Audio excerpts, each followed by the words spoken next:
बीडमधील अधिकारी त्यावेळच्या पालकमंत्र्यांनी आणले. अजित पवारांनी जिल्ह्याचे पर्यावरण सुधारावे. पंकजा मुंडे.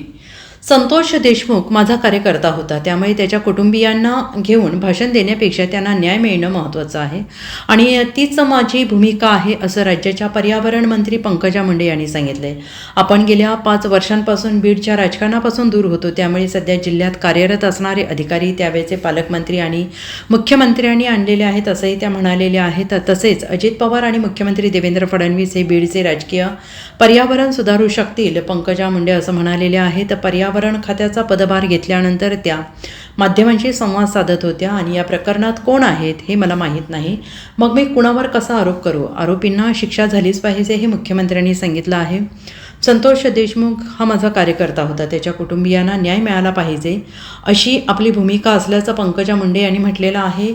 बीडचे अधिकारी बहुतांश एकाच जातीचे आणि एकाच नेत्याच्या जवळचे असल्याचा आरोप याआधी करण्यात आला. सामाजिक कार्यकर्त्या अंजली दमानिया यांनी नावासहित त्याची आकडेवारी समोर आणली होती. त्यावर बोलताना पंकजा मुंडे म्हणाले, मी 5 वर्ष जिल्ह्याच्या राजकारणापासून दूर होते, मग हे अधिकारी मी आणलेत का? बीडमधील हे अधिकारी पालकमंत्री आणि मुख्यमंत्र्यांनी आणले आहेत. धनंजय मुंडे हे पालकमंत्री होते, पण आरोपींना शिक्षा झाली पाहिजे अशी मागणीही त्यांनी केलेली आहे. त्या तरुणाची निर्घृण हत्या झालेली आहे आणि त्या ठिकाणी मी व्यक्त झाले.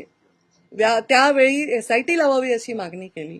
प्रत्येक वेळी नागपूरमध्ये मी मीडियाला त्या संदर्भामधलं माझं मत स्पष्ट सांगितलंय आणि माझा विश्वास, राज्याचे मुख्यमंत्री कोण आहे? देवेंद्रजी फडणवीस आहेत. तेच राज्याचे गृहमंत्री आहेत.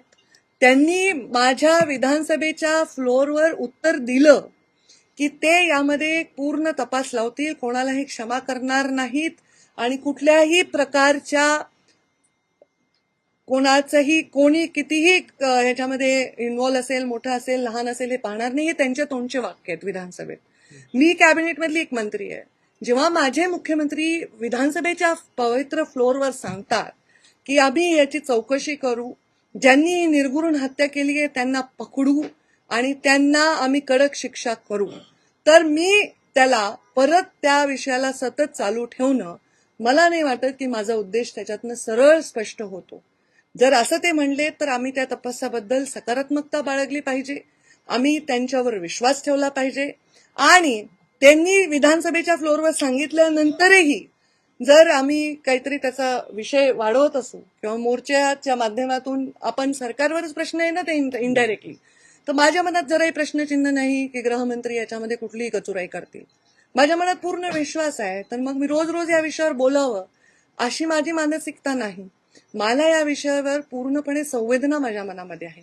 या विषयाला धरून मला इश्यू करायचा आहे हा माझा स्वभाव नाही. तुम्ही माझा राजकीय प्रवास पहा. गेल्या 22 वर्षामध्ये मी कधीही इश्यू बेस्ड काम करते आणि त्या इश्यूतनं काहीतरी काढायचं हा माझा हेतू नाही. माझ्या मुख्यमंत्र्यांनी जेव्हा शब्द दिलाय, माझ्या गृहमंत्र्यांनी जेव्हा शब्द दिलाय, त्यांनी शब्द दिल्यानंतरही आम्ही जर सारखे प्रश्न उभे करत असू तर आम्ही आमच्या नेतृत्वावर किंवा आमच्या राज्याच्या मुख्यमंत्र्यांवर इथे संशय घेण्यासारखं होईल. माझा पूर्ण विश्वास आहे ते याचा तपास लावतील आणि या तपासांती जे समोर येईल, मला वाटतं 2-3 लोक त्यातले पकडले गेलेत. आता ऑलरेडी ते सगळं झालेलं आहे. त्यामुळे अशा कुठल्याही गोष्टीत रोज मीडिया समोर येऊन बोलण्याची काय आवश्यकता आहे? जेव्हा मी एक भूमिका एकदा मांडली, रोज रोज त्याच भूमिकेला परत उगाळणं हे त्यांच्या दुःखाला उगाळण्यासारखं आहे. त्यांच्या बाबतीत झालेल्या घटनेचा कुठेतरी आम्ही बाऊ करतोय आणि त्याला एक मंच तयार करून त्याच्यावर आम्ही आमचं व्यक्त करण्याचं साधन बनवतोय असं वाटतं. निर्घृण फक्त हत्या नसते, निर्घृण आपला व्यवहार सुद्धा असतो. एखाद्या परिवाराच्या बाबतीत एखादी वाईट घटना घडल्यानंतर त्याच्यातून पुन्हा आपण काहीतरी त्याच्यातून काही खाद्य मिळवत असू तर ते चुकीचं आहे आणि तो माझा स्वभाव नाही. म्हणून मी सतत या विषयावर बोलण्याची आवश्यकता मला वाटत नाही. Bureau report, SBN Marathi, Mumbai.